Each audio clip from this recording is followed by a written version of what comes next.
안녕하세요. 그린빌 가족 여러분. 오늘 화요일 아침, 1월의 오늘 마지막 날입니다.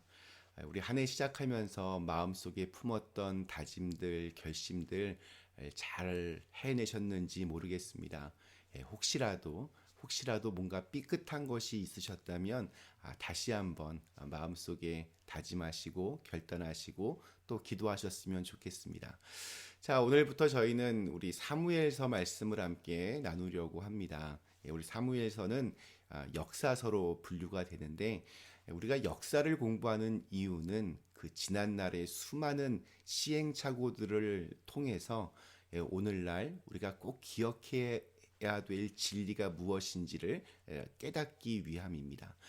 사무엘서 말씀을 통해서 꼭 우리에게 들려주시고자 하는 하나님의 진리의 말씀이 있게 되기를 간절히 기원합니다. 자, 오늘 저희는 사무엘상 첫 시간입니다. 사무엘상 1장 1절에서 6절의 말씀으로 함께 이 아침 시작하도록 하겠습니다. 사무엘상 1장 1절에서 6절의 말씀. 에브라임 산지 라마다임 소빔에 에브라임 사람 엘가나라는 사람이 있었으니 그는 여로함의 아들이요 엘리후의 손자요 도후의 증손이요 숲의 현손이더라. 그에게 두 아내가 있었으니 한 사람의 이름은 한나요 한 사람의 이름은 분인나라. 분인나에게는 자식이 있고 한나에게는 자식이 없었더라. 이 사람이 매년 자기 성읍에서 나와서 실로에 올라가서 만군의 여호와께 예배하며 제사를 드렸는데 엘리의 두 아들 홈니와 비느하스가 여호와의 제사장으로 거기에 있었더라. 엘가나가 제사를 드리는 날에는 제물의 분깃을 그의 아내 분인나와 그의 모든 자녀에게 주고 한나에게는 갑절을 주니 이는 그를 사랑함이라. 그러나 여호와께서 그에게 임신하지 못하게 하시니 여호와께서 그에게 임신하지 못하게 하심으로 그의 적수인 분인나가 그를 심히 격분하게 하여 괴롭게 하더라. 아멘. 네, 우리 사무엘상의 이 말씀은 사무엘의 출생 배경으로부터 그 이야기가 시작이 됩니다. 사무엘의 아버지는 엘가나입니다. 그가 어디서 무엇을 하는 사람인지 성경은 큰 관심이 없어 보입니다. 우리가 잘 아는 대로 사무엘의 탄생은 아버지의 그 배경보다는 어머니 한나의 기도가 더 큰 영향을 끼쳤습니다. 한나가 기도할 수밖에 없었던 상황이 가장 먼저 오늘 눈에 들어옵니다. 엘가나에게는 두 명의 아내가 있었습니다. 한나와 분인나. 그런데 분인나에게는 자식이 있고 한나는 없었습니다. 옛날에는 자식이 그것도 아들이 있고 없고에 따라 가정의 그 주도권이 정해졌습니다.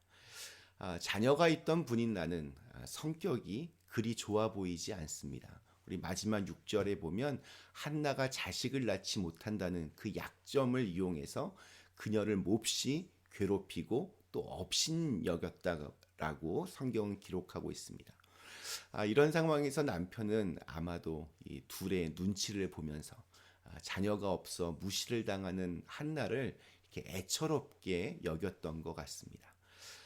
그런데 저는 오늘 이 5절에서 한나에게 자녀가 없는 이유가 그래서 이렇게 괄시받게 된 이유가 하나님이 그녀에게 자식을 주시지 않았다는 부분이 좀 눈에 거슬렸습니다.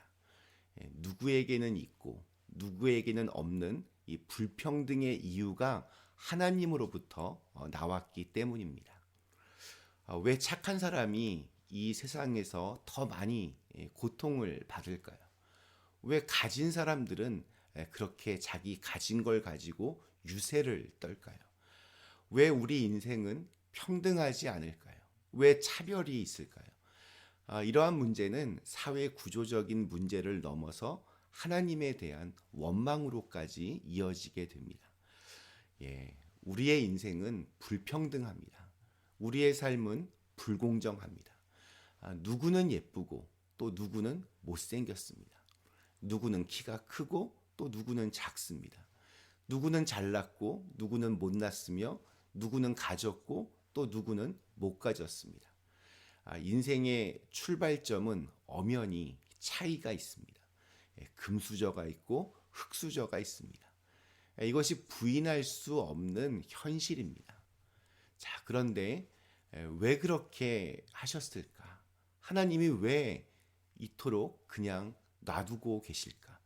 분노와 한숨 섞인 투정으로 이렇게 하늘을 향할 즈음에 언뜻 떠오르는 생각이 있었습니다.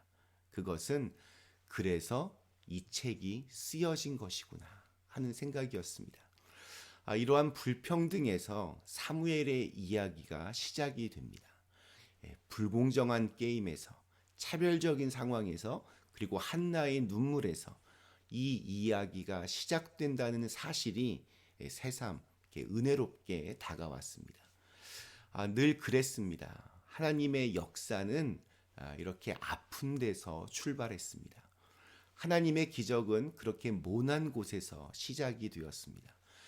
그런 의미에서 이 불평등이 꼭 나쁘지만은 않은 것 같습니다. 오히려 이렇게 불공정한 나의 처지가 감사의 조건이 될 수 있습니다. 왜냐하면 바로 그곳에서 그분의 일하심이 시작될 것이기 때문입니다. 인생은 불평등하고 또 불공정합니다. 그래서 가슴 아프고 또 분노가 일어나기도 합니다.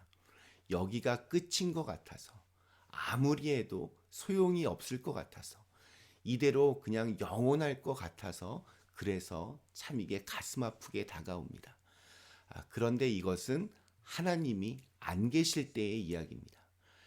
그분이 만들어 가시는 스토리는 바로 여기서부터 시작이 됩니다. 태초에 혼돈과 공허와 어둠 속에서 빛이 창조되었습니다. 압제와 고통의 눈물이 떨어졌던 애굽에서 출애굽의 수많은 기적들이 탄생했습니다.